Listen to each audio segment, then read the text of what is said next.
Pastor, eu sofro com problema de imoralidade. Mas não fala para ninguém. Então eu não vou falar. É só você não ficar vermelho, senão o cara do lado aí vai saber. Pastor, eu sofro com problema de imoralidade. Como lidar? Eu vou colocar no mesmo bojo, no mesmo pacote, a maioria dos problemas e pecados que os cristãos têm, porque a solução é a mesma para todos, ok? Então você está me procurando para dizer, pastor, eu sofro, eu luto com problemas na imoralidade, de imoralidade. Eu tenho problema com pornografia, eu tenho problema com cobiça, eu tenho problema com masturbação, eu tenho problema com lascívia, eu tenho problema com imoralidade. Você está procurando meu gabinete. O outro entra no meu gabinete, pastor, eu tenho problema com ira.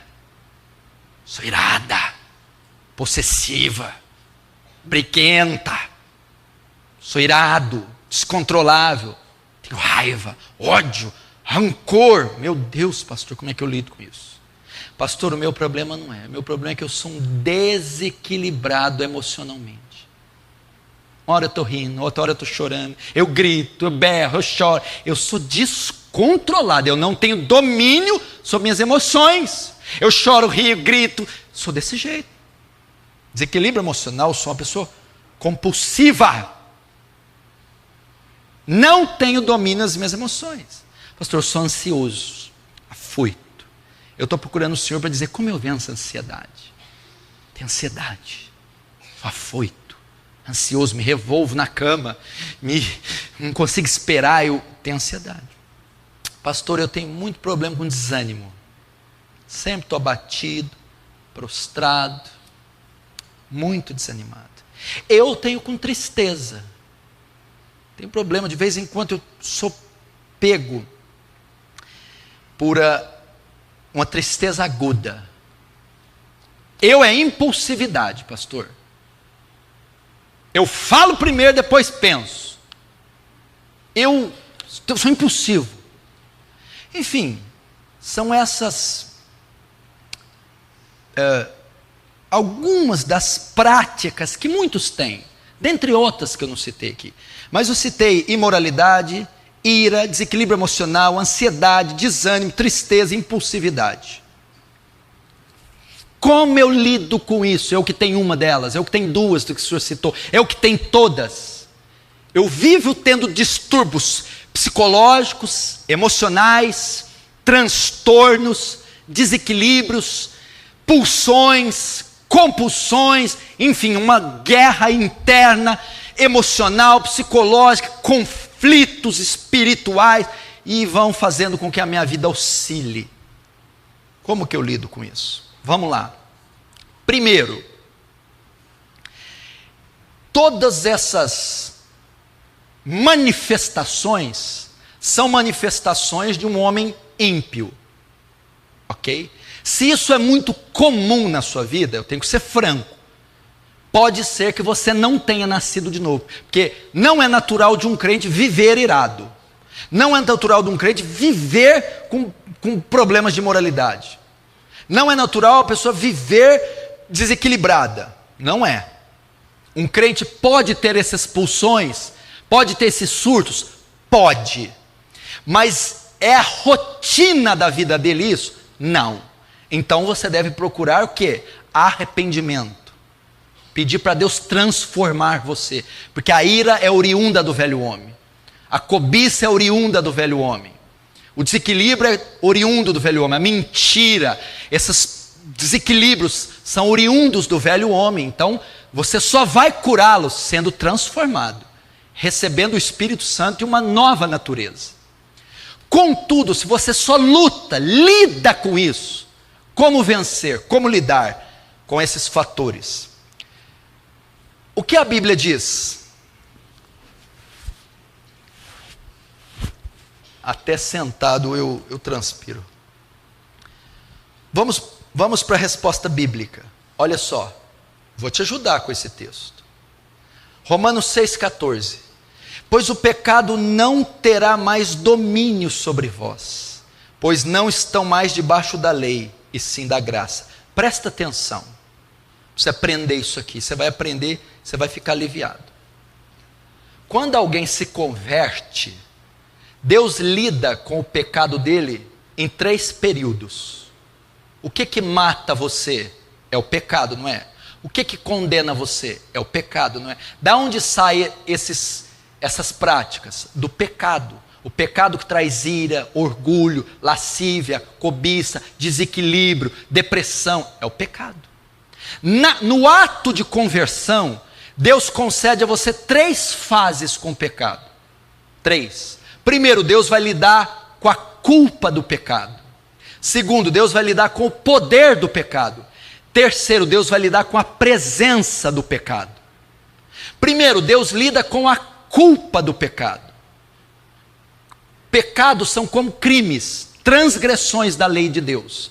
E os pecados condenam você. No tribunal de Cristo, você está condenado pelos pecados. Mas quando você crê, você é justificado. Ou seja, a culpa do pecado é tirada de você.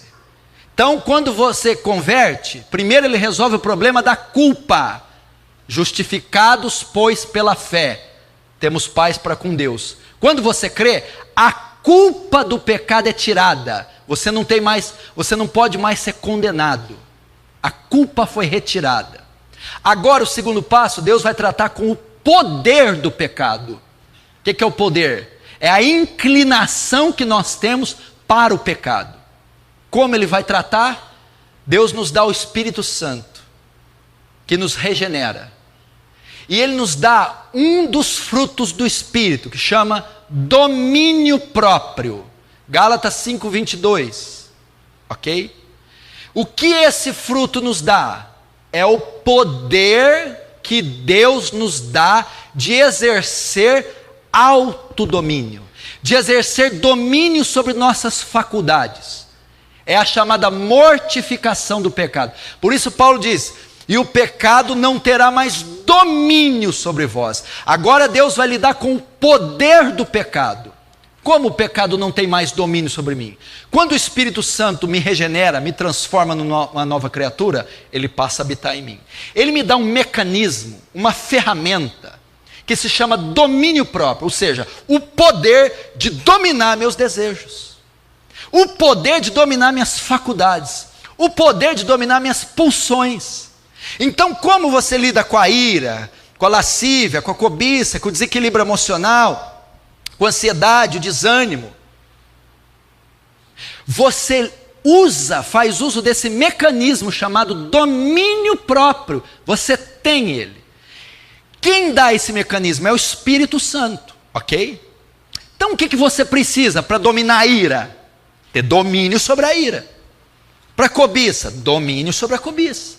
Desequilíbrio, domínio sobre o desequilíbrio. Ansiedade, pulsões, desânimo, domínio sobre a sua área sentimental.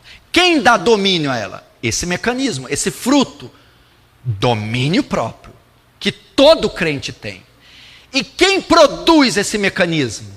O Espírito Santo. Logo, para eu vencer essas pulsões e inclinações da minha carne, eu preciso ser uma pessoa cheia do Espírito Santo. Porque se eu estiver cheio do Espírito Santo, eu estou cheio de domínio próprio. Então eu estou cheio do domínio sobre a ira, a cobiça, o desequilíbrio, o desânimo, o medo, a ansiedade, que todo crente possui. Agora, por que você, mesmo sendo crente, está se deixando levar por esses pecados? Porque você não está fazendo uso do domínio próprio. Porque você não está estimulando o Espírito Santo. O Espírito Santo está sendo extinto em você. Não apagueis o Espírito. Paulo diz isso, não extingueis. O que é isso? A ação mortificadora da carne que o Espírito Santo produz. E como então eu fortaleço, como eu faço o Espírito Santo ativar esse mecanismo? Usando os meios da graça. Oração, jejum, meditação da palavra, comunhão com irmãos piedosos. Isso tudo vai fazer com que o Espírito Santo ative o domínio próprio.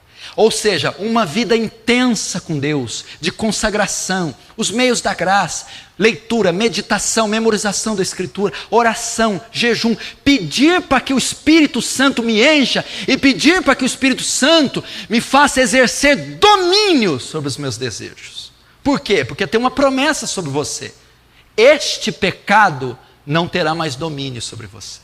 Não pode te dominar. Deus, quando você creu, Ele lidou com a culpa do pecado. Ele tirou, você não pode ser mais condenado. Mas agora Ele lida com o poder do pecado. O pecado não pode falar mais alto em você.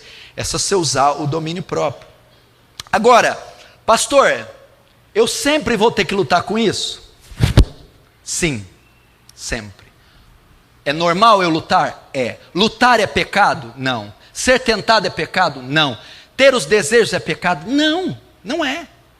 Por quê? Gálatas 5, 22, 23. Mas o fruto do Espírito... Não. Gálatas 5, 17. Porque a carne milita contra o Espírito, e o Espírito milita contra a carne.